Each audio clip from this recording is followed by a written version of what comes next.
depan, tutup.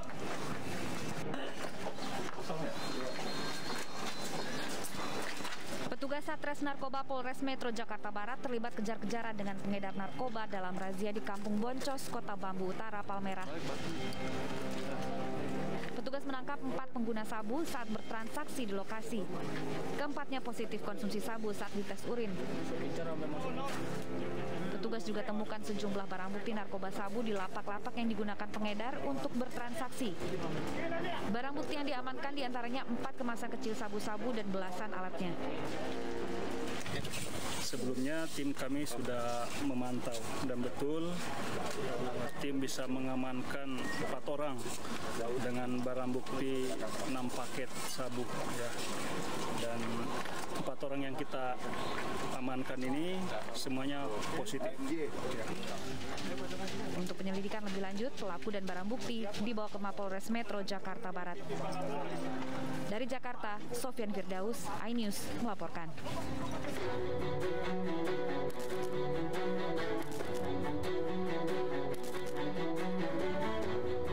Kekerasan seksual terus terjadi dalam lingkungan pendidikan di Indonesia. Hal ini sangat memprihatinkan dan menjadi sorotan berbagai kalangan.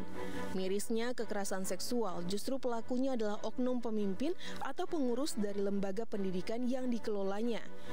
Kasus pelecehan seksual di lingkungan pesantren di Jombang menyita perhatian masyarakat. Pelecehan terjadi kepada salah satu santriwati asal Jawa Tengah.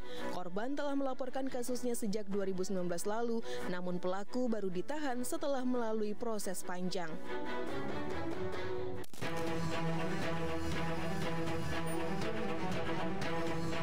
Sementara itu, kasus dugaan pelecehan seksual juga terjadi di Sekolah Selamat Pagi Indonesia di Malang, Jawa Timur. Kasus kekerasan seksual yang dilakukan oleh Julianto Eka Putra diketahui publik usai Komisi Nasional Perlindungan Anak melaporkannya ke Polda Jatim pada Mei 2021. Seorang mantan kepala sekolah mencabuli 2 orang siswa yang masih duduk di bangku sekolah dasar. Pelaku yang memiliki orientasi seksual menyimpang ini mencabuli anak didiknya sendiri. Pelaku mengiming-imingi korban uang dan ponsel. Aksi bejat yang lebih dari 1 kali itu diakui pelaku dilakukan saat menjabat sebagai kepala sekolah di Madrasah Ibtidaiyah Lemo Gambang di tahun 2016. Seorang pengasuh pondok pesantren di Banyuwangi, Jawa Timur ditangkap setelah mencabuli 6 santri. Pelaku sempat mangkir dari pemanggilan polisi dan memilih kabur dari pondok pesantren yang diasuhnya. Perbuatan keji pelaku yang pernah menjabat sebagai anggota DPRD Jatim mencoreng nama baiknya. Atas perbuatannya, pelaku dijerat pasal tentang perlindungan anak dengan ancaman pidana paling lama 20 tahun penjara. Tim Liputan iNews melaporkan.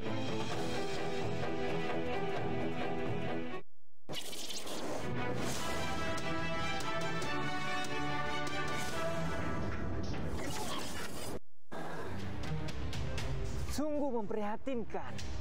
Lembaga pendidikan yang seharusnya menjadi wadah untuk memperoleh pengetahuan malah menjadi momok menakutkan. Guru dan pengajar yang harusnya jadi pembimbing dan panutan malah jadi perusak masa depan.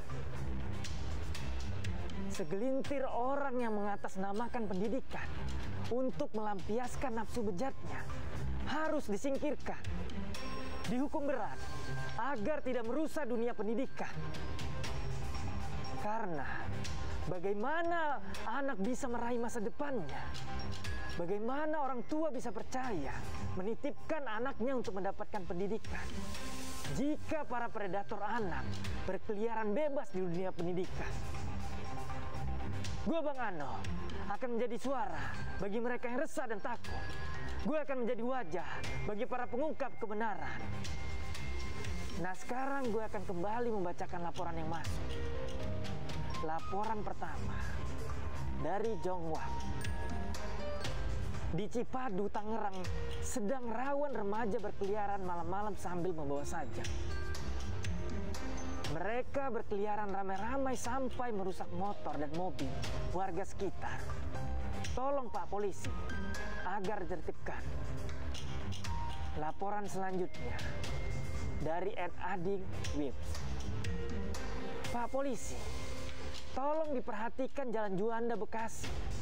Kalau sudah menjelang sore, macet sekali mulai dari stasiun Bekasi sampai RS Bella. Kemacetan semakin parah di jam pulang kerja. Laporan selanjutnya dari Budiansa. Mohon bantuannya Pak Polisi. Di Desa Mandor, Kalimantan Barat, marak berjualan judi togel. Bahkan di samping rumah saya ada kurir togel. Mohon Pak tindakannya, karena sudah meresahkan warga. Ingat, Anda tidak perlu takut untuk bersuara. Gue Bang Ano, bakal jadi suara bagi yang resah dan takut. Gue bakal jadi wajah bagi para pengungkap kebenaran.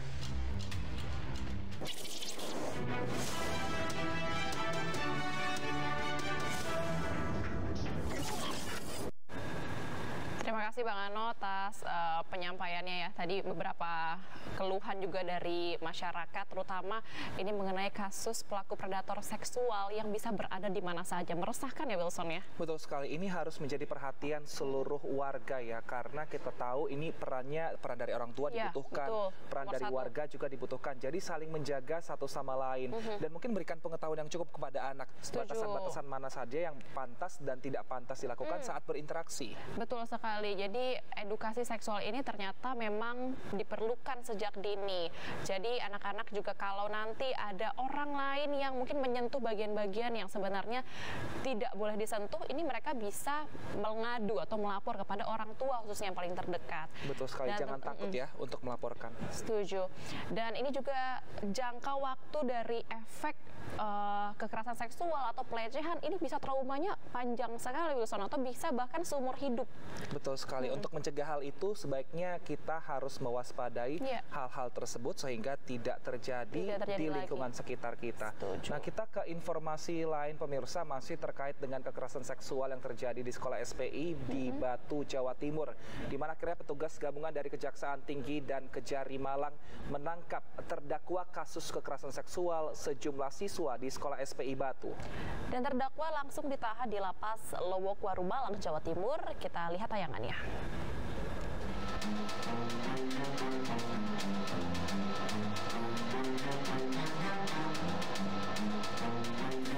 Proses eksekusi terdakwa kekerasan seksual di sekolah SPI Batu ini dilakukan tim gabungan jaksa dari Kejati, Jatim, dan Kejari Malang dengan dibantu petugas kepolisian dari Ditreskrimum Polda Jawa Timur.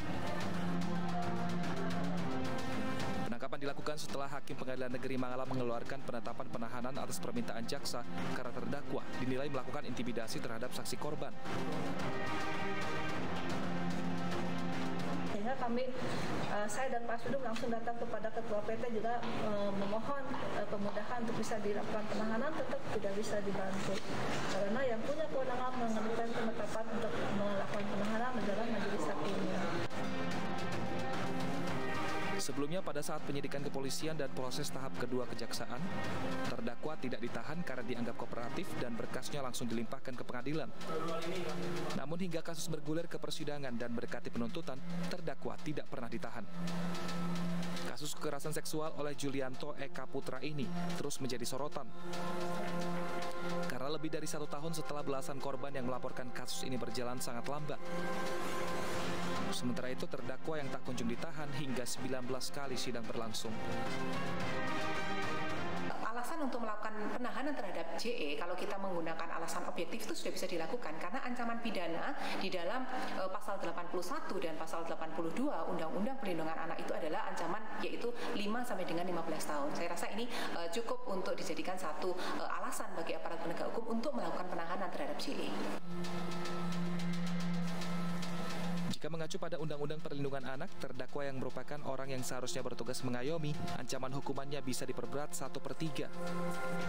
Terdakwa diancam hukuman 5 hingga 15 tahun penjara. Dari Surabaya dan Malang, Jawa Timur, Hari Tambayong dan Denny Irwansyah, iNews melaporkan.